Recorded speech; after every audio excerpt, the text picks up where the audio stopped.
Okay, so hello girls. I'm not sure if this will work or not. It already, the camera died on me the first time, but hopefully this works.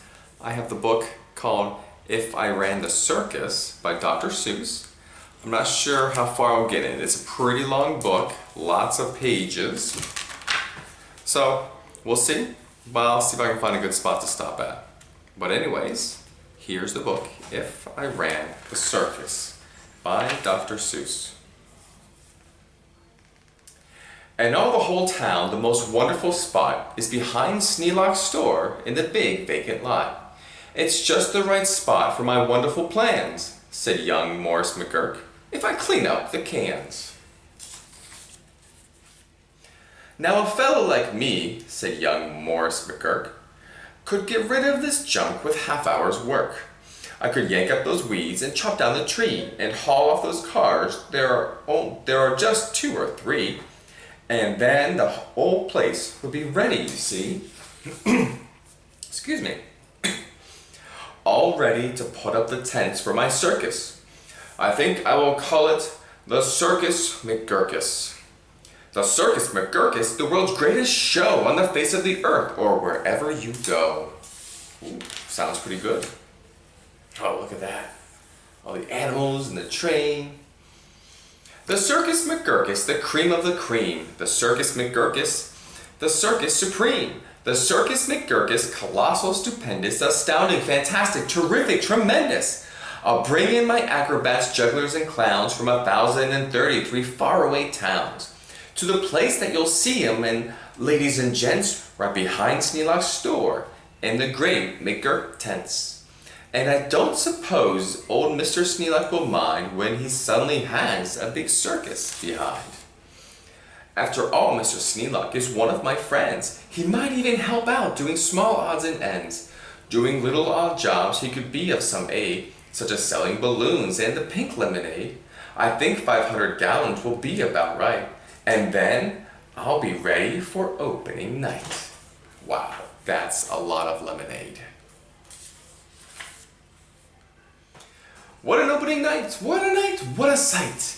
I'll hoist up the curtains, the crowds will crowd in, and my Circus McGurkus will promptly begin with a welcoming toot on my welcoming horn by my horn-tooting apes from the jungles of Jorn, where the very best horn-tooting apes are all born. 'Cause the very fresh air there is fine for their lungs, and some of those fellows have 2 or 3 tongues. Look at them all. This way, step right in, this way, ladies and gents. My sideshow starts here in the first of my tents. When you see what goes on, you'll say no other circus is half the great circus, the Circus McGurkus is. Here on stage 1, from the ocean of Ulf, is a sight most amazing, a walrus named Rolf, who can stand on one whisker, this wonderful Rolf, on the top of 5 balls, 2 for tennis, 3 golf. It's a marvelous trick, if I say so myself. Look at that. I cannot do that. And on stage number 2, here is something quite new. From a country called From comes this drum-tummied snum, who can drum any tune that you might care to hum. Doesn't hurt him a bit, 'cause his drum-tummy's numb. Boom, boom, boom, boom, boom. And you'll now meet the Foon, the remarkable Foon, who eats sizzling hot pebbles that fall off the moon. And the reason he likes them red hot, it appears, is he greatly enjoys blowing smoke from his ears. Of course, pebbles like this are quite hard to collect, but Sneelock will manage, somehow I expect. After all, Mr. Sneelock is one of my friends, and I'm sure he'll help out doing small odds and ends. And now on stage number 4, see the Willy Walloo, who can throw his long tail as a sort of lasso. With a flip of the hip, with a tail of this kind, he can capture whoever is standing behind. He can capture old Sneelock, I'm sure he won't mind. He sure is asking a lot of Mr. Sneelock. And now here is Hoodwink, who winks in his wink hood. Without a good hoodwink, a hoodwink can't wink good. And folks, let me tell you, there's only one circus with hoodwinked hoodwinks, the Circus McGurkus. Oh, sorry, wink-hooded hoodwinks. These are some hard words. The show of all shows is no other showman who shows you a show with a blindfolded bowman. The blindfolded bowman from Breger Barut, the world's sharpest sharpshooter, look at him shoot! Through the holes of 4 donuts, 2 hairs on a worm, and the knees of 3 birds without making them squirm. And then on through a crab apple up on the head of Miss of Sneelock, who likes to help out, as I've said. Whoa! I wouldn't mind having those donuts in the apple. I'm kind of hungry right now. And now come to the spot where the spotlight is hot, and you'll see in the spotlight a juggling jot, who can juggle some stuff you might think he could not, such as 22 question marks, which is a lot, also 44 commas, and also 1 dot. That's the kind of circus McGurkus I've got. Ooh. Oh, look at it. Big old elephant. But that's just a sideshow, a start, a beginning. This way to the big tent, you'll find your head spinning. Why, ladies and gentlemen, youngsters and oldsters, your heads will quite likely spin right off your shoulders.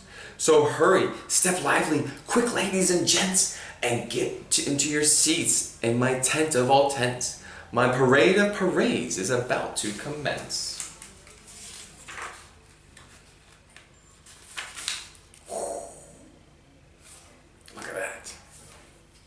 You'll see Drum Major Sneelock fling his baton, and my organ McGorgon McGurkus come on, with its hot steaming pipes of gold brass plated tin, snorting all sorts of snorts in a bumbling din.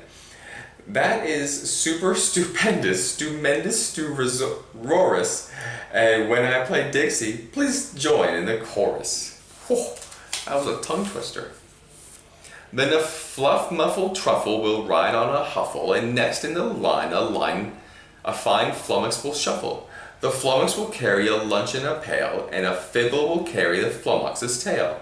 While on top of the flummox 3 harp twanging snarp will twang mighty twangs on their 3 snarpers harp. While a bolster blows bloops on a 3-nozzle blueser, a nulster blows floops on a 1-nozzle newser. And then comes a lion who's partly a trout. Then more stuff for 45 minutes about. Wow, he's gonna have lots of stuff. And then behind them, while everyone stares, come my 2 on-fro marchers, who march in 5 layers. The fros march on taws, and the taws march on frogs. Don't know how they do it, but that's how it goes. Wow, okay. And now comes an act of enormous. No performers perform this performance. This stunt is too gripping, slipping, frightening, down from the top of my tent like greased lightning. Through pots full of lots of big sticklebush trees slides a man, what a man, on his roller skis. And he'll steer without fear, and you'll know at a glance that it's Sneelock, the man who takes chance after chance. And he won't even rip a small hole in his pants. Whew, that's pretty dangerous. And now here in this cage is a beast most ferocious, who's known far and wide as the spotted atrocious, who growls, howls, and yowls the most blood-curdling sounds, and each tooth in his mouth weighs at least 60 pounds. And he chews up and eats with the greatest of ease, like things like carpets and sidewalks and people and trees. But the great Colonel Sneelock is just the right kind of a man who can tame him. I'm sure he won't mind. That sounds like one scary beast. Alright, last page. Maybe. Maybe I'll read the whole thing. Then I'll let Sneelock off for a few minutes rest, while high over your heads you'll see the best of the world's finest, fanciest, breezy trapezing, my Zoom-a-Zoop troop from West Upper Bendizing, who never quite know while they zoop and they zoom, whether which will catch what one, or who will catch whom, or if who will catch which by what and just where, or just when and just how, in which part of the air. The words. Oh man. What a circus, my circus McGurkus. My workers love work. They say, work us, please work us. Will work and will work up so many surprises, you never seen half of it. You'd never see half if you had 40 eyes. That's a lot. And now, again Sneelock. Brave Sneelock is back, risking his life on my patented life-risking track, while the speedsters I call from my colliding collusions a race round in swift cars called abrasion contusions. And Sneelock just lies there, not one bit excited. I know he won't mind. He'll be simply delighted. And here, in a contest of brute strength and muscle, Kid Sneelock, my champ of all champs, will now tussle and wrestle a beast called the Grizzly Ghastly, and slap him around, and then he'll slap him down fastly, and pin both his shoulders right flat on the mat. Kid Sneelock will love it, I'm sure about that. Ooh, look at him, he's got him down. And while that goes on there, look at this go on here. Have you heard of my herd of through horns jumping deer? Every deer jumps through the horns of another pell-mell, while his horns are jumped through at the same time as well, by a deer whose horns also are being jumped through, by another who's having his horns jumped through too, which I'm sure Trainer Sneelock can train them to do. That's a lot of jumping through. Then the whole tent will ring with hoorays and wild shouts when I wheel in my whales and they turn on their spouts. First my whale number 1, with an aim that aims true, spouts a spout that spouts Sneelock to whale number 2. And then whale number 2 spouts his spout like a gun, and that spouts old Sneelock right back to whale 1. And then forwards and backwards on spouts after spout, my great spout rider Sneelock gets spouted about, just as long as the water they are spouting holds out. Kinda sounds like fun.